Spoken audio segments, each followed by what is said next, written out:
I think every representative, every state senator, one of the main things we do, probably 50% of my job, is helping people when they'll call to try to learn what type of service may help them. Could be housing, could be food, could be clothing. And the parallels are there for our veterans services that we work very closely. I have Bill Dodge, who's our Veterans Services Officer in Marshfield, Don Knapp in Scituate, that I'll have conversations with them almost every week when they'll have someone that will come in their door who will say, I am either a veteran myself, or it could be a widow, or it could be a child of a veteran who is asking to know what kind of assistance they may be able to receive. And either at my office hours that I do here in Marshfield and in Scituate, I may have people come to office hours to talk, or people calling at the State House. So it's something unique to our area, by the way. People in Massachusetts may know of our having a town meeting type government when every citizen can go in, can stand up, and can speak about an issue of the day. Our Veterans Services officers, that also makes us very unique. I don't think that happens in any other state where we have one person in every town whose sole responsibility is to make sure that we help veterans or their spouses or their children to make sure they can navigate all the services that are available. And in fact, our commitment that we do in Massachusetts for veteran services goes way back to the French and Indian War. It's very strong in the nature of what we do here in Massachusetts. The Valor Act, it had its roots for two of our legislators who were returning from being overseas in Afghanistan and Iraq. Michael Rush, who's now a state senator, Jim Valley, who was a state representative, and Hank Naughton, who had been the chairman of Veterans Services. So all three of them actually at different times had come back, and each of them discussed what types of holes there were in services that were being provided and how we could do more. So what was born out of their experience was saying people came back and really they were getting a disparate level of service depending upon how well people were trained in their home. So just as I said, one thing that makes us unique is we have a Veterans Services officer in every town. A difficulty was that they all were not having the same qualifications, they weren't the same standards, wasn't the same training. So one of the things that came out of the Valor Act was making sure across the board that we'd have to have professional training for all the Veterans Services officers, that every one of them would have to pass certain testing so that we wouldn't have Marshfield maybe being different from Scituate, Scituate being different from Norwell. We wanted to make sure that every veteran could be well served. So that was one kind of administrative part. But other things that are very important that we wanted to provide, we are the most generous state in the country for what we give for stipends to people from Mass General Law Chapter 115. That goes beyond what is there with the Veterans Administration. So we provide a stipend to people who may not qualify, and may, at the federal level, may not qualify, but could be down in their luck. So as a needs-based stipend, we provide that, and that was strengthened through the Valor Act. Additionally, when we're seeing for holes of things, returning veterans and the training that they may have had when they were in the military or overseas, there were some stumbling blocks that come home and that already have certification from the armed services, but they didn't automatically qualify to have that ability to do whatever their professional trade was. So we made sure that what they had in training already with the military would automatically qualify them with our state boards. Very important for us to get people to work.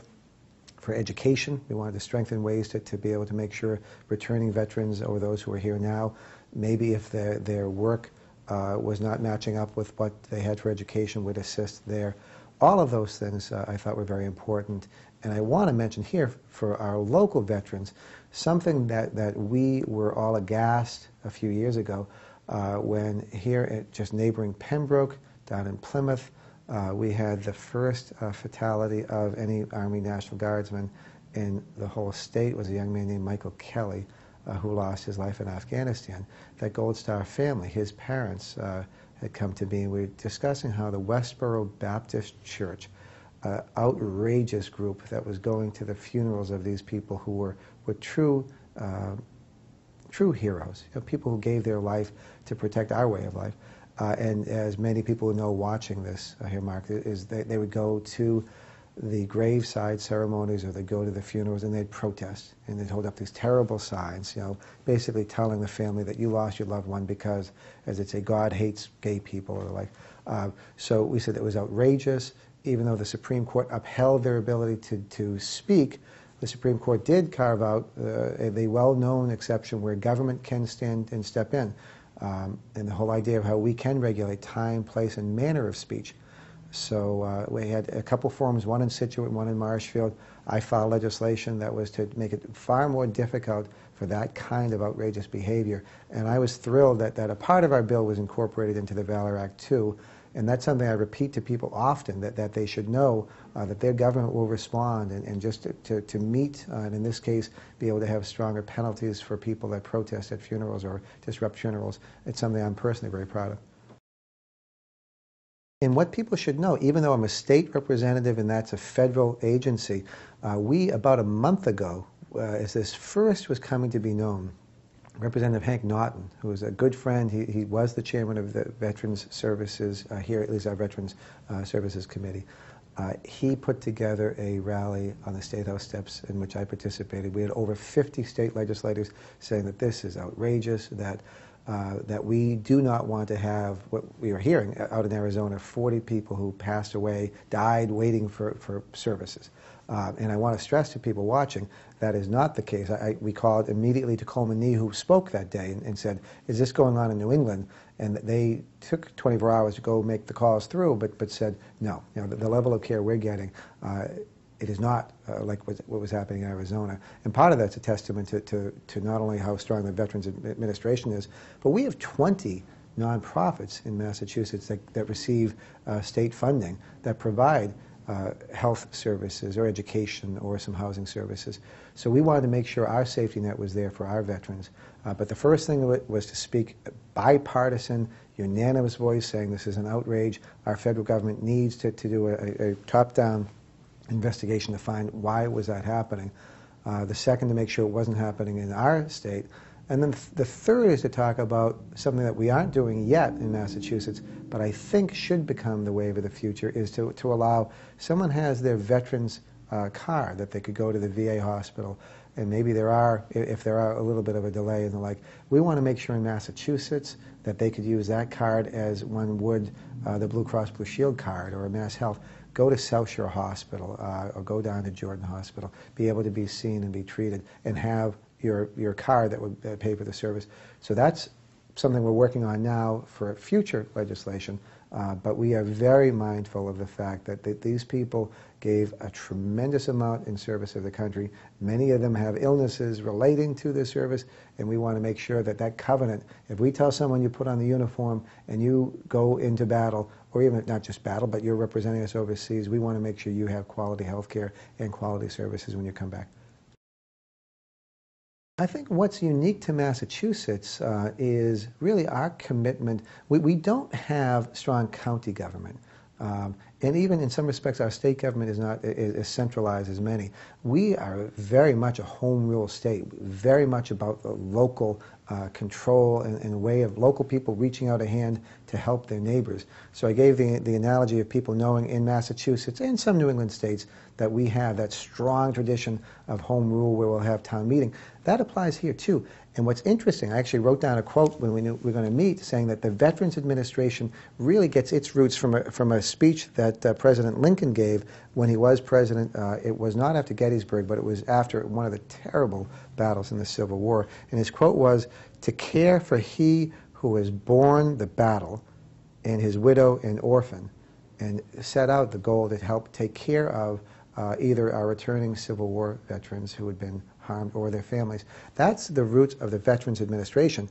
But by the way, the person you interviewed, Coleman Nee, the genesis for our Veterans Administration here, Veterans Services in Massachusetts, dated back well over 100 years before, went back to the French and Indian War. So we've had that strong tradition from almost the beginning of our being a colony even. And that combined with the fact of how strong we feel about local home rule. And then I just think the general thought that we take care of one another, and that when these veterans who've gone off to war sometimes to pay the ultimate price, but others when coming back. We want to make sure either their families are taken care of in the sad situation of someone giving their life, or the veteran who returns. We want to see them treated with respect and treated with dignity. Getting in and getting access to the information, and that is the next challenge. We did part of the Valor Act was having an online portal that people could be able to learn of all the services that are available now, but of course there are many people who may not yet be computer savvy, so we have a gap there. It's to make sure that they know at every town hall that they have a person who gets paid every day of the week is there Monday through Friday, that you can walk in both town halls. You walk right in Marshall Town Hall, turn to your right, Bill Dodge's first office on the first floor. Don Knapp is the same thing. You walk into Situate Town Hall, walk right in, he's just off to the right. But doing a better job so people know that that service is available, and people will walk right through in a confidential manner and tell them these are all of the different programs that can help you. And it runs a gamut. I run a program pretty much every 6 months that we call We're All in This Together. And it's a program we typically do at the senior centers, and we bring in organizations that can do food assistance, fuel assistance, housing assistance. We run every single program, and we always have either Bill Dodge in Marshfield or Don Knapp in Situate saying, this is what's available to veterans and to their spouses or to others. So it's making sure at the beginning, get that information, and then helping them navigate it so that they get accepted. So that's absolutely one of the critical challenges that we have, is to do the best job we can to make sure people know what services are there available to them. It's in some respects for Coleman Nee, who's our secretary for Veteran Services. He is a Cohasset native, by the way, which makes it very easy on the South Shore. I've had him come twice in my 6 years I've been a state representative, to come to our towns and bring his whole team with them. But he is so good about, we have speed dial, have him with his cell phone. Come down to the local services for both of our Veteran Services officers. They have my cell phone. And we all, for my issue, it's just about being accessible, is to make sure that all of your officials have the ability to call you, but also being face-to-face, walking through Town Hall so they can say, hey, Jim, here's something that just came up, and there are some recurring issues, something that we have come out of some of the experiences recently of suicide. And it came largely talking to families who have lost, not someone who's been on the battlefield, but someone who comes back and has been really challenged by what they've experienced. And we have every single day in the United States, 22 veterans take their lives. And if you probably heard people say this, if we had 22 veterans losing their lives in Afghanistan every day right now on the battlefield, we would have some major investigation, and Congress would be demanding to know why, and there'd be serious action. This is something that people have not been comfortable to talk about. But out of that, having very personal experience with people very dear to me who were in the service, a good friend who had done 2 tours in Iraq, was being sent back for a 3rd time, and it really affected him. He had just been at my home with his new child whom they had adopted, and his lovely wife, and less than 2 months later, he'd taken his life. So Massachusetts, we have a program, it's called a SAVE program, that we're doing a lot to try to let people know it's okay to talk about mental health challenges. In fact, at any given time, 1 in 4 Americans, at any snapshot in time, are experiencing something that could be diagnosed as a mental health or depressive considerations. So it's okay to talk about that. It's okay for all of us to know that asking people if they're okay, learning of a circumstance, and then knowing where to refer people, which comes back to your central thing before. How do we get people to have the services? And the only way is for us to become more aware of the problem. It is a massive problem for us nationally. Here on the South Shore, we just founded a South Shore Suicide Prevention Coalition. We just got $100,000 to help fund that coalition. We're trying to put together a number that people can call that will have very localized service direction for folks, and then clearly the Samaritans and others. We have that 1-800 number. So I want people to know that's something that I learned just being with our Veteran Services officers, we're taking action, and it's something that we want to make sure that people, through the Mariner and through the news, that people know that this is something that's been important to our communities that we want to share information on. I was an assistant DA as a prosecutor for 3.5 years, and when I was there was when we started to have the drug court, which has been very successful, but has been inundated by, just in the last 10 years, the opiates that are being prescribed, and people. It is an absolute public health crisis right now of opiate abuse, not South Shore, not just here, but throughout Massachusetts, throughout the country. And the complicating factors of someone who comes back from being in the service and not, how do you relate for the things that you've seen? Because war, just horrible things happen for these people. God bless them for what they've done for us and what they've had to experience. So they come back, and to know how valued they are, that's something we have to be able to reinforce over and over again. But to make sure that there's real treatment. And that's the great thing of the Veterans Courts, are people who understand what these folks have gone through. And that model is that people have to be back repetitively reporting in. The judges know that jail is a last resort. For someone who has worn the uniform and has done so much for us, we do not want to be sending someone to jail unless they're a threat to society or to themselves.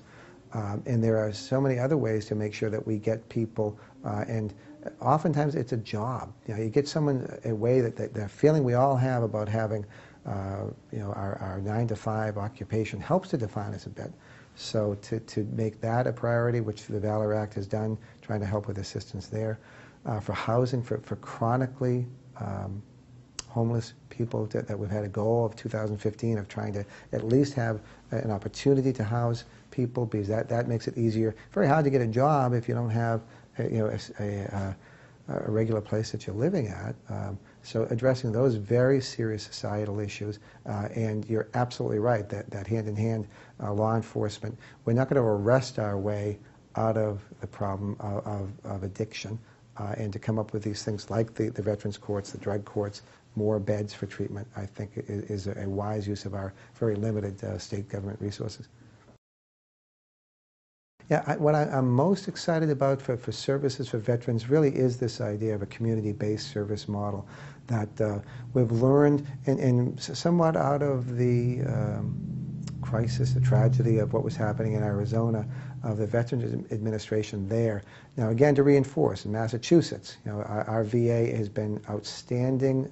We have the 20 nonprofits that provide another level of service.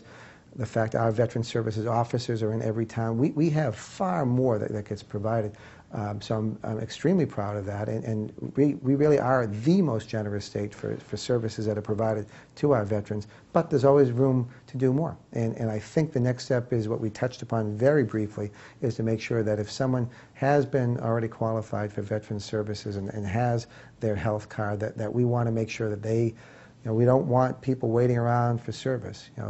One thing we've learned about healthcare is preventative medicine, getting in to see someone, changing some habits, could be smoking issues, could be getting out eating better, could be out doing more that we just do. We all know we should be doing these things, but to have some kind of way to make sure we get that reinforced. But then if there is something that comes on a health basis, get them into a place of treatment right away, because the cost of having someone not have the preventative maintenance, preventative medicine, then someone's going to an emergency room, costs a tremendous amount, and frankly, is the person's, that's not better for their health. So I think that's the next real issue, is to try to look at since we have this great network in our community of our support officers, the Veteran Services officers, to then have that ability for people with their prior cards so they can go right in and get medical help. The biggest challenge we always have is communicating what are we doing, and I'm so proud of what we do in Massachusetts, and everyone in our state should know. Sometimes we don't get the chance to look beyond our borders and to know how fortunate we are. As my son, if he was here, my son makes fun of me because I end almost every conversation telling people that we hit the cosmic lottery to be born at this time of the world's history, to live in Massachusetts. And on the issue of veterans, for people to know that because of our strong tradition of local rule, that we have a person who cares for folks, whose sole job is to be there and help.